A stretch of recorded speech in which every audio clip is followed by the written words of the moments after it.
இப்போ உங்க புக்ல ஒரு எக்ஸாம்பிள் கொடுத்துருக்காங்க.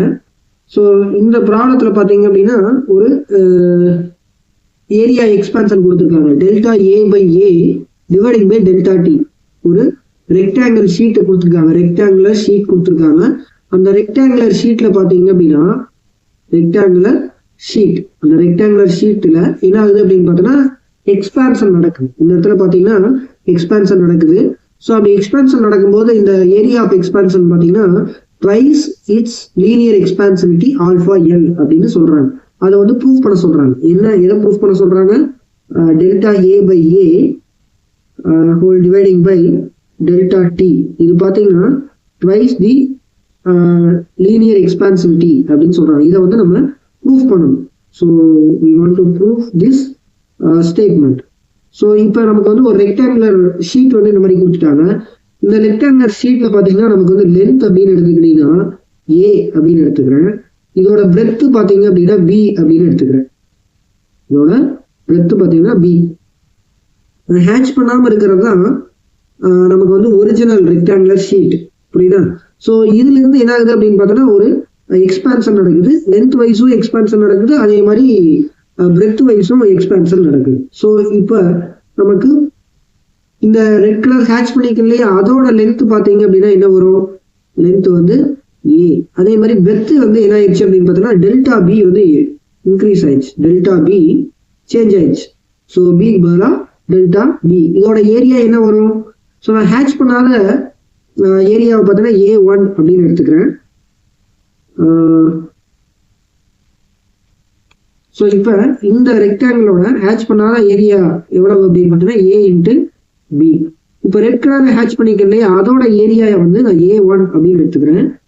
ஸோ இது பார்த்தீங்க அப்படின்னா A இன்ட்டு டெல்டா பி. ஏன் அப்படின்னு பார்த்தோன்னா பி அப்படிங்கிறது பிரெத் அப்படிங்கிறது டெல்டா பி சேஞ்சஸ் ஆயிருக்கு. புரியுதா? இது மட்டும் A1 மட்டும் நான் சொல்றேன். இது வந்து A1 ஏரியா. ஓகே, புரியுதா? ஓகேவா? ஸோ அடுத்து பார்த்தீங்கன்னா A2 அப்படிங்கிறது பார்த்தீங்கன்னா இந்த நான் வந்து சில்வர் கலர்ல கொடுத்துருக்கேன், அதோட ஏரியா பார்த்தீங்கன்னா A2. இதுல என்ன ஆயிடுச்சு அப்படின்னு பார்த்தீங்கன்னா இது வந்து A2. இதோட பிரெத் வந்து பி. நம்ம சில்வர் கலர்ல கொடுத்துருக்கோம் இல்லையா, அதோட பிரெத் வந்து இந்த மாதிரி பி இருக்கு. பட் அப்போ இந்த சில்வர் கலர்ல இருக்கக்கூடிய அதோட ஏரியா பாத்தீங்க அப்படின்னா சேஞ்ச் ஆன ஏரியா தானே, எல்லாத்தையும் சேஞ்ச் ஆன ஏரியா அப்படின்னு மென்ஷன் பண்ணிக்கலாம். So delta A2 value will be equal to delta A into B அப்படின்னு எழுதிக்கலாமா? ஸோ அடுத்து பாத்தீங்கன்னா இந்த ப்ளூ கலர்ல கொடுத்துருக்கோம் இல்லையா, அதோட ஏரியா பாத்தீங்கன்னா டெல்டா A3 எடுத்துருவோம். ஏன் டெல்டான்னு போடுறோம்? அது சேஞ்ச் ஆயிருக்கு, அதனால வந்து டெல்டா அப்படின்னு நான் மென்ஷன் பண்றேன். ஸோ இதுல பாத்தீங்கன்னா என்ன ஆயிடுச்சு? இந்த பிரெத்தும் பாத்தீங்கன்னா டெல்டா பி தான். இந்த பிரெத் வந்து டெல்டா பி. இதோட ஏரியா பாத்தீங்கன்னா எப்படி வரும்? Delta A into delta B. ஏன் அப்படின்னு பாத்தீங்கன்னா நம்மளோட ஹேட்ச் பண்ணாம இருக்கக்கூடிய ஏரியா லென்த் தாண்டி ரைட் சைடு ஒரு பர்டிகுலர் லென்த் வந்து இந்த ப்ளூ கலர் வந்திருக்கு. அதே மாதிரி நமக்கு ஒரிஜினல் பிரெத்தை விட தாண்டி கொஞ்சம் இன்னொரு பிரெத் வந்து இன்க்ரீஸ் ஆயிருக்கு. ஸோ இந்த மாதிரி வந்து delta A1, delta A2, delta A3 இது மூணையும் வந்து நம்ம கண்டுபிடிச்சாச்சு. ஸோ இப்போ என்ன பண்ணலாம் அப்படின்னு பார்த்தீங்கன்னா டோட்டலா எவ்வளோ சேஞ்ச் ஆயிருக்கு ஏரியா அப்படிங்கிறது பார்த்தீங்கன்னா total area change. So increase in area சொன்னோமா, ஏன்னா இன்க்ரீஸ் தானே ஆயிருக்கு. இன்க்ரீஸ் இன் ஏரியா எப்படி? Delta A is equal to delta A1 plus delta A2 plus delta A3. நீங்க எப்படி சார் நீங்க எல்லாம் எடுத்த உடனே ஏரியா போயிட்டீங்க, ஏன் லென்த்ல எல்லாம் சேஞ்சஸ் கண்டுபிடிக்கலாம்ல அப்படின்னு கேட்டிருந்தீங்கன்னா, பட் இந்த இடத்துல பாருங்க ஒரு ஸ்டேட்மெண்ட் கொடுத்துருக்காங்க, delta A by A dividing by delta டின்னு கொடுத்துருக்காங்க. அப்ப நீங்க ஃபர்ஸ்ட் எதை எடுத்துக்கணும்? ஏரியாவை பத்தி தான் நீங்க வந்து இந்த இடத்துல பேசணும். புரியுதா? அதனாலதான் நான் வந்து டைரக்டா ஏரியா வந்து கால்குலேட் பண்றதுக்காக போயிட்டேன். ஸோ இப்போ டெல்டா A1 இவ்வளவு நம்ம கண்டுபிடிச்சு வச்சிருக்கோம், நான் டிக் பண்ணிக்கிறேன் பாருங்க. அதுல டெல்டா A1 பார்த்தீங்கன்னா A into delta B, A into delta B. அதே மாதிரி பிளஸ் டெல்டா A2 எவ்வளவு? Delta A into B. அதே மாதிரி டெல்டா A3 எவ்வளவு? Delta A into delta B. புரியுதா? இப்போ இந்த டெல்டா வேல்யூஸ் எல்லாத்தையும் நீங்க என்ன பண்ணணும் அப்படின்னு பார்த்தோன்னா இந்த இடத்துல சப்ஸ்டியூட் பண்ணணும். எப்படி சப்ஸ்டியூட் பண்றது அப்படின்னு பாத்தீங்கன்னா, டெல்டா ஏ என்ன வரும், நம்ம வந்து தெர்மல் எக்ஸ்பான்சிவிட்டி ஃபார்முலாக்கு போகணும். ஸோ டெல்டா ஏ அப்படிங்கிறது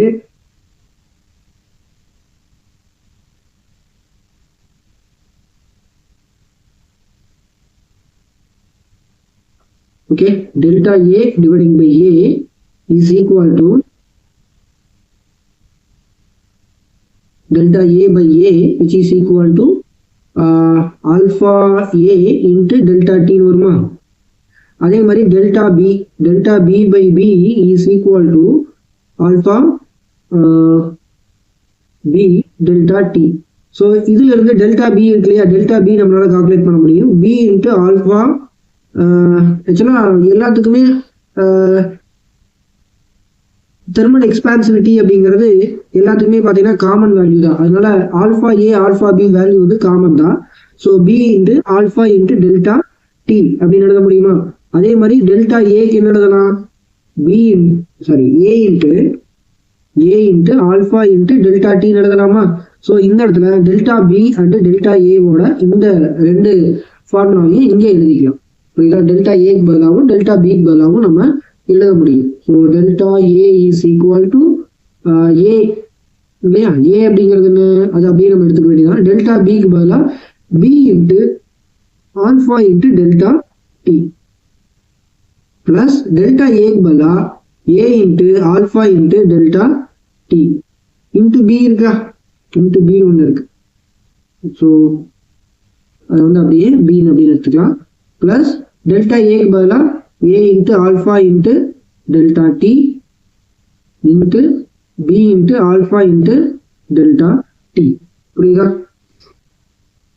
ஸோ இப்போ என்ன பண்ணலாம் அப்படின்னு பார்த்தீங்கன்னா, எல்லாத்துலேயும் என்னென்னலாம் காமனாக இருக்குதோ அது எல்லாத்தையும் எடுத்துக்கலாம். ஸோ ரைட் சைடில் லாஸ்ட் இருக்கு இல்லையா, அதில் மட்டும் ஒரு சின்ன change, A into B into alpha into delta T plus A into alpha into ஏபின்னு எழுதிக்கலாமா, A B alpha into delta T plus right சைடில் பார்த்தீங்கன்னா A B into alpha square delta T square. கரெக்டா, இந்த மாதிரி எழுதிக்கலாம். ஸோ இப்போ என்ன பண்ணலாம் அப்படின்னு பார்த்தீங்கன்னா, எல்லா டேர்ம்லையுமே பார்த்தீங்கன்னா ஏபி வந்து காமனாக இருக்கு, ஏபி ஆல்ஃபா டெல்டா டி வந்து காமனாக இருக்காங்க. ஸோ இது எல்லாத்தையும் எடுக்கலாமா, A into B into alpha into delta T எல்லாமே காமனாக இருக்கா. ஸோ காமனாக இருக்குன்னா, ஸோ இந்த இடத்துல ஃபர்ஸ்ட் இதில் அப்படியே தான் இருக்கு, A into B into alpha into delta T. சொல்றது புரியுதா. எல்லா இடத்துலையும் அதாவது 3 டேர்ம்லையுமே பார்த்தீங்கன்னா ஏபி ஆல்ஃபா டெல்டா டி அப்படிங்கிற டேர்ம் எல்லாத்துலேயுமே இருக்கு. அதனால அதை வந்து காமனாக எடுக்கிறேன். காமனாக எடுத்தோன்னா இந்த டேர்ம் வந்து 1 அப்படின்ட்டு வரும். ஏன் அப்படின்னு பார்த்தோன்னா, இந்த இடத்துல நமக்கு அதே டேர்ம் தான் இருக்குது, அதே மாதிரி இந்த இடத்துலயும் அதே டேர்ம் தான் இருக்கு. அப்போ அதனால 1 + 1 பிளஸ் இந்த இடத்துல ஏபி வெளியில கொண்டு வந்தாச்சு, அப்போ ஏபி இருக்காது. ஆல்ஃபா ஸ்கொயர்ல ஒரு ஆல்ஃபா வெளியில வந்திருக்கும், ஒரு ஆல்ஃபாவை இந்த இடத்துல வச்சுக்கோங்க. அதே மாதிரி டெல்டா டீலன்னு பார்த்தீங்கன்னா ஒரு டேர்ம் வந்து வெளியில் இருக்கு, ஒரு டேர்ம் வந்து உள்ள இருக்கு. ஸோ அப்போ இந்த மாதிரி ஈக்குவேஷன் மாறிடுச்சு. ஸோ இப்போ அடுத்து என்ன பண்றது அப்படின்னு பார்த்தீங்கன்னா, இந்த இடத்துல ஏபி ஆல்ஃபா டெல்டா டி இந்த இடத்துல பார்த்தீங்கன்னா 2 + ஆல்ஃபா இன்ட்டு டெல்டா டின்னு இருக்கா, 2 + ஆல்ஃபா இன்ட்டு டெல்டா டின்னு இருக்கா. ஸோ நெக்ஸ்ட் என்ன பண்றது அப்படின்னு பார்த்தீங்கன்னா, இந்த இடத்துல நம்ம வந்து ஒரு டேர்மை நெக்லெக்ட் பண்ண வேண்டியது இருக்கு. எது அப்படின்னு பார்த்தீங்கன்னா, ஆல்ஃபாவோட வேல்யூ பார்த்தீங்கன்னா, ஆல்ஃபாவோட வேல்யூ 10⁻⁻5 அப்படிங்கிற அளவுல இருக்கு. புரியுங்களா. ஸோ இப்போ ஆல்ஃபா இன்ட்டு டெல்டா டி, அதாவது ஆல்ஃபா இன்ட்டு டெல்டா டி பார்த்தீங்கன்னா டெம்பரேச்சர் டிஃப்ரெண்ட், ஆல்ஃபா அப்படிங்கிறது தெர்மல் எக்ஸ்பான்சிவிட்டி. ஸோ இது ரெண்டையும் நீங்கள் மல்டிப்ளை பண்ணீங்கன்னா 10⁻⁻5 மல்டிப்ளை பண்ணீங்கன்னா this value is very very small value. புரியுதா. ஸோ வெரி வெரி ஸ்மால் வேல்யூவா இருக்கிறதுனால இதை வந்து நெக்லெக்ட் பண்ண முடியும். ஸோ அதை அப்படி விட்டுடலாம். ஸோ பிசிக்ஸ்ல இது ஒரு ரூல் இருக்கு. ஸோ ரொம்ப ரொம்ப சின்ன வேல்யூவா இருந்துச்சுன்னா அதை வந்து நம்ம என்ன பண்ணிக்கலாம், இது பண்ணிக்கலாம், நெக்லெக்ட் பண்ணிக்கலாம். அதாவது 0.00005 இந்த மாதிரியான வெரி வெரி ஸ்மால் வேல்யூவா இருந்துச்சுன்னா நம்ம வந்து நெக்லெக்ட் பண்ண முடியும். ஸோ இந்த டேர்ம் வந்து நெக்லெக்ட் பண்ணிடுங்க, இதை வந்து நெக்லெக்ட் பண்ணிடுங்க. ஸோ அப்போ மிச்சம் இருக்கிறது என்ன, AB alpha delta T into 2 மட்டும்தானே வரும். நெக்லெக்ட்னா அப்படியே விட்டுறணும், 0ன்னு எடுத்துக்கணும். ஓகேவா? ஸோ மிச்சம் இருக்கக்கூடியது 2 மட்டும்தான். ஸோ இப்போ இந்த இடத்துல பாருங்க, ஏரியானா என்ன? Area is equal to A into B. இப்போ இந்த இடத்துல ஏபின்னு இருக்கா, அதுக்கு பதிலாக நான் என்ன எழுதலாம்? கேபிட்டல் ஏ எழுதிக்கலாமா? ஆல்ஃபா இன்ட்டு டெல்டா டி 2 அப்படின்னு வரும். புரியுதா? இந்த 2 முன்னாடி எடுத்துக்கிட்டேன். ஸோ லெஃப்ட் சைட் பார்த்தீங்கன்னா டெல்டா ஏன்னு இருக்கு. ஸோ இப்போ அடுத்து என்ன பண்ணுறது அப்படின்னு பார்த்தீங்கன்னா, delta A dividing by A, அதாவது ரைட் சைடில் இருக்கக்கூடிய ஏவை நான் லெஃப்ட் சைடு கொண்டு வந்துடுறேன். Dividing by delta T which is equal to 2, which is equal to 2 into alpha. புரியுதா? இந்த ஏவும் இந்த டெல்டா டியும் நான் லெஃப்ட் சைடு கொண்டு வந்துடுறேன். ஸோ கொண்டு வந்துட்டேன்னா delta A dividing by A dividing by delta T is equal to 2 into alpha. So நமக்கு அந்த ப்ரூஃப் வந்துருச்சா? ஸோ இதுக்கு முன்னாடி நம்ம பார்த்தது பார்த்தீங்கன்னா, நம்ம இது எல்லாத்துலையும் எப்படி தான் சேஞ்ச் ஆயிருக்கு அப்படின்னு பார்த்தீங்கன்னா, நம்ம ஏரியா நம்ம ஏ அப்படின்னு எடுத்துக்கிட்டோம் இல்லையா? அப்போ கடைசியாக பார்த்தீங்கன்னா இந்த ஆல்ஃபா இதுவாக தான் இருக்கும், எல்லா தான் இருக்கு. புரியுதா? இந்த இடத்துல ஏர் போட்டிருக்கும் பார்த்தியா? ஸோ இப்போ 2 இன்ட்டு ஆல்ஃபா எல். ஸோ நம்ம ப்ராப்ளத்தில் கொடுத்த delta A by A dividing by delta T is equal 2 into alpha L அப்படிங்கிறது ப்ரூஃப் ஆயிடுச்சா? ஸோ இந்த எக்ஸாம்பிள் சம் வந்து புக்கில் கொடுத்துருக்காங்க. அடுத்து இன்னொரு எக்ஸாம்பிள் சம் கொடுத்துருக்காங்க, அது என்ன அப்படிங்கிறதும் பார்த்தலாம் வாங்க. ஸோ இப்போ பார்த்தீங்கன்னா, a blacksmith fixes iron ring on the rim of the wooden wheel. So wooden வீல்ல என்ன பண்ணணும் அப்படின்னு பார்த்தோன்னா, ஒரு அயர்ன் ரிங்கை வந்து ஃபிக்ஸ் பண்ணணும். உட்டன் வீல் பார்த்தீங்கன்னா நான் ப்ளூ கலர்ல எடுத்துருக்கிறேன் இந்த ரிங்கு, இதுதான். ஸோ இது வந்து வீலா கன்சிடர் பண்ணிக்கோங்க. ஸோ இது வந்து உட்டன், இதோட டயாமீட்டர் வந்து நான் D1 அப்படின்னு எடுத்துக்கிட்டேன். புரியுதா? ஸோ அடுத்து பார்த்தீங்க அப்படின்னா, அயான் ரிங்கை வந்து நான் வந்து D2 அப்படின்னு எடுத்துக்கிட்டேன். இது வந்து அயான் ரிங். ஸோ இந்த அயான் ரிங்ல பார்த்தீங்கன்னா D2 அப்படிங்கிற டயாமீட்டர்ல எடுத்துக்கிட்டேன். ஸோ இப்போ இந்த இடத்துல கொடுத்துருக்காங்க பாருங்க, diameter of the ring and the iron ring are 5.243 and 5.231. So D1ஓட வேல்யூ எவ்வளவு? 5.243. இதுதான் உட்டன் ரிம் இல்லையா? உட்டன் ரிம்ல டயாமீட்டர் வந்து D1 எடுத்துருக்கோம். அதனால D1 equal to 5.243 metre. And D2 iron ரிங்கோட டயாமீட்டர் பார்த்தீங்கன்னா 5.231 மீட்டர். ஸோ இப்போ எப்படி அவர் வந்து ஃபிக்ஸ் பண்ணுவார் அப்படின்னு பார்த்தோன்னா, இந்த அயான் ரிங்கை வந்து ஹீட் பண்ணி அதை எக்ஸ்பேண்ட் பண்ணணும். எக்ஸ்பேண்ட் பண்ணி இந்த ரிங்குக்கு மேலே என்ன பண்ணுவார் அப்படின்னு பார்த்தீங்கன்னா, வச்சு அப்படியே அடிச்சிடுவார். ஸோ ஃபோர்ஜிங் பண்ணி அந்த உட்டன் ரிம்மில் ஃபிக்ஸ் பண்ணணும். ஸோ இப்போ இந்த அயர்ன் ரிங் பார்த்தீங்கன்னா D1 இந்த டயாமீட்டர் 1 விட கம்மியாக தான் இருக்கு இல்லையா? ஸோ கம்மியாக இருந்துச்சுன்னா நீங்கள் எக்ஸ்பேண்ட் பண்ணா தான் அது பெருசாகும். அதாவது உட்டன் ரிம்மை விட பெருசானா தான் நீங்கள் என்ன பண்ணணும் அப்படின்னா அதுக்கு மேலே வச்சு அடிக்க முடியும். அதனால இந்த D1 அப்படிங்கிற டயாமீட்டர் விட D2ஓட டயாமீட்டர் இப்போ பெருசு பண்ணணும். ஸோ இப்போ இடத்துல பார்த்தீங்கன்னா இதோட டெம்பரேச்சர் அப்படிங்கிறது பார்த்தீங்கன்னா T27 degree Celsius. So temperature பார்த்தீங்கன்னா இனிஷியல் டெம்பரேச்சர் வந்து T1 அப்படின்னு எடுத்துக்கிறேன். இது வந்து 27 டிகிரி செல்சியஸ். ஸோ இப்போ என்ன பண்ணணும் அப்படின்னு பார்த்தோன்னா, to what temperature should the ring be heated so as to fit the rim of the wheel. அதாவது எந்த டெம்பரேச்சர்ல நம்ம வந்து ஹீட் பண்ணோம் அப்படின்னா இந்த அயர்ன் ரிங்கை உட்டன் ரிம் மேலே வந்து நம்ம பிளேஸ் பண்ண முடியும்னு கேட்குறாங்க. ஸோ அருமையான கொஸ்டின் இது. ஸோ இதில் பார்த்தீங்கன்னா நம்ம எதை எடுத்துக்கிறோம், டயாமீட்டர் தான் கொடுத்துருக்காங்க இல்லையா? அப்போ அந்த டயாமீட்டர்ல எக்ஸ்பான்ஷன் ஃபார்முலாவை நம்ம எழுதணும். ஸோ இது வந்து லேட்ரல் ஸ்ட்ரெயின் தான்.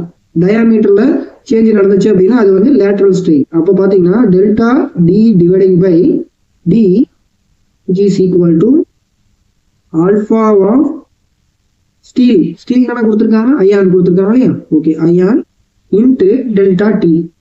இந்த மாதிரி ஃபார்முலாவை நீங்க கொண்டு வந்துடணும். இந்த ஃபார்முலாவில் பார்த்தீங்கன்னா டெல்டா டி அப்படிங்கிறது என்னன்னா D1 மைனஸ் D2. ஏன் D1 மைனஸ் D2 எடுக்கிறேன் அப்படின்னு பார்த்தீங்கன்னா, நமக்கு பெரிய டயாமீட்டர் வந்து D1 தான், அதனால D1 மைனஸ் D2 எடுக்கிறேன். புரியுதா? So D1 minus D2 dividing by D2. ஏன் D2 எடுக்கிறேன், இந்த இடத்துல Dன்னு போட்டிருக்கீங்க, இந்த இடத்துல D2 எடுக்கிறீங்க அப்படின்னா எதோட தெர்மல் எக்ஸ்பான்ஷன் நம்ம எடுக்கணும், அயர்ன் ரிங்கை தான் நம்ம ஹீட் பண்ண போறோம். அதனால இந்த D அப்படிங்கிறத D2 அப்படின்னு எடுத்துக்கிறேன். ஏன்னா உட்டை வந்து நம்ம ஹீட் பண்ணி எக்ஸ்பேண்ட் பண்ண போறது இல்லை, அயர்ன் ரிங்கை தான் ஹீட் பண்ணி எக்ஸ்பேண்ட் பண்ண போறோம். அதனால நம்ம வந்து டினாமினேட்டர்ல இருக்கக்கூடிய அந்த டயாமீட்டரை D2 அப்படின்னு எடுத்துக்கிறேன். ஏன்னா D2ங்கிறது அயர்ன் இல்லையா? இது வந்து உடன் ரிம்மு, இது வந்து அயான் ரிங்கு இல்லையா, அதனால D2 அப்படின்ட்டு டினாமினேட்டர்ல இருக்கு. ஸோ ரைட் சைடு பார்த்தீங்கன்னா alpha iron into delta T, அப்போ T2 மைனஸ் T1 எடுக்கலாமா? ஸோ T2 டெம்பரேச்சர் மேக்ஸிமம் இருக்கு இல்லையா, இந்த 27 டிகிரி செல்சியஸ் அப்படிங்கிறது ரூம் டெம்பரேச்சர், T2 அப்படிங்கிறது மேக்ஸிமம் ஆனால் தான் நமக்கு வந்து ஹீட் ஆகும். அதனால வந்து final temperature will be T2. இதுதான் இனிஷியல் டெம்பரேச்சர், ரூம் டெம்பரேச்சர் அவங்க கொடுத்துருக்காங்க. ரூம் டெம்பரேச்சர் பார்த்தீங்கன்னா 27 டிகிரி செல்சியஸ். ஸோ இப்போ நமக்கு வந்து T2 அப்படிங்கிறது ஃபைனல் டெம்பரேச்சர், T2 தான் நம்ம வந்து ஃபைன் பண்ண போறோம், புரியுதா? ஸோ இப்போ இந்த இடத்துல நமக்கு என்னென்ன வேல்யூலாம் தெரியும் பாருங்க. D1 வேல்யூ தெரியும், D2 வேல்யூ தெரியும், அதே மாதிரி ஆல்ஃபா அயான் அப்படிங்கிறது பார்த்தீங்கன்னா இது கான்ஸ்டன்ட் வேல்யூ தானே.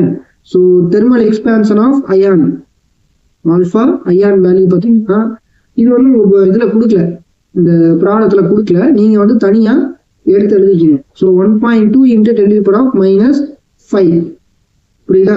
ஸோ T2 வந்து நம்ம கண்டுபிடிக்கிறோம், D1 ஓட வேல்யூ பார்த்தீங்கன்னா 27 டிகிரி செல்சியஸ் கொடுத்துட்டாங்க. ஸோ எல்லா வேல்யூ நம்ம சப்ஸ்டிட் பண்ணலாமா? So D1 minus D2 dividing by D2 alpha iron T2 minus T1, புரியுதா? ஸோ T1 ஓட வேல்யூ எவ்வளவு? D1 ஓட வேல்யூ 5.243 மைனஸ் D2 ஓட வேல்யூ 5.231 dividing by D2 ஓட value 5.231 is equal to alpha of ion பார்த்தீங்கன்னா 1.2 × 10⁻⁻5. So T2 value வந்து நம்ம கண்டுபிடிக்கணும் இல்லையா, அண்டு 27 டிகிரி செல்சியஸ் பார்த்தீங்கன்னா T1. ஸோ இப்போ நம்ம என்ன பண்ணணும் அப்படின்னு பார்த்தீங்கன்னா இந்த லெஃப்ட் சைடில் இருக்கக்கூடிய வேல்யூவை அப்படியே வச்சுக்கலாம். இந்த ரைட் சைடில் 1.2 × 10⁻⁻5 இருக்கு, அதை நம்ம லெஃப்ட் சைடு கொண்டு வந்தோம்னா என்ன ஆகும்? 1/1.2 × 10⁻⁻5 வரும். ஸோ இப்போ இதை வந்து சிம்பிளை பண்ணோம்னா 0.012 டிவைடிங் பை 5.231 இன்ட்டு அந்த 1.2 இருக்கு இல்லையா, அது வந்து லெஃப்ட் சைடு வரும்போது டினாமினேட்டர்ல வரும். ஏன் அப்படின்னு பார்த்தோம்னா ரைட் சைடில் ப்ராடக்ட்ல இருக்கு, அதனால லெஃப்ட் சைடு வரும்போது டிவைடிங்ல வரும். So T2 minus 27. ஸோ இந்த மைனஸ் 27 நீங்க லெஃப்ட் சைடு கொண்டு வந்தீங்கன்னா என்ன ஆகும்? பிளஸ்ல மாறும். ஏன்னா ரைட் சைடு பிளஸ் மைனஸ்ல இருக்கு, லெஃப்ட் சைடுல வந்து பிளஸ்ல இருக்கும். So 0.012 dividing by 5.231 plus 1 dividing by 1.2 × 10⁻⁻5 plus 27. So plus போடும்போது இதை என்ன பண்ணிக்கணும்? ஃபர்ஸ்ட் சிம்பிளை பண்ணிட்டு அதோட 27 பிளஸ் பண்ணிக்கணும். இப்போ T2 ஓட வேல்யூ பார்த்தீங்கன்னா 218 டிகிரி செல்சியஸ் இந்த மாதிரி ஒரு வேல்யூ கிடைக்கும். இதை நீங்க வந்து என்ன பண்ணணும் அப்படின்னு பார்த்தீங்கன்னா கெல்வினுக்கு கூட மாத்திக்கலாம். கெல்வினுக்கு எப்படி மாத்துறது? T2 is equal to 218 plus 273. அப்போ T2 ஓட வேல்யூ பார்த்தீங்கன்னா 491 கெல்வின், இந்த மாதிரி ஒரு வேல்யூ கிடைக்கும். ஸோ நீங்க டிகிரி செல்சியஸ்லயும் வச்சுக்கலாம், கெல்வின்லயும் வச்சுக்கலாம், புரியுதா? ஸோ இப்போ உங்களுக்கு இந்த ப்ராப்ளம் ரொம்ப நல்லா புரிஞ்சிருக்குன்னு நினைக்கிறேன். அடுத்த வீடியோவில் பார்க்கலாம். பாய்.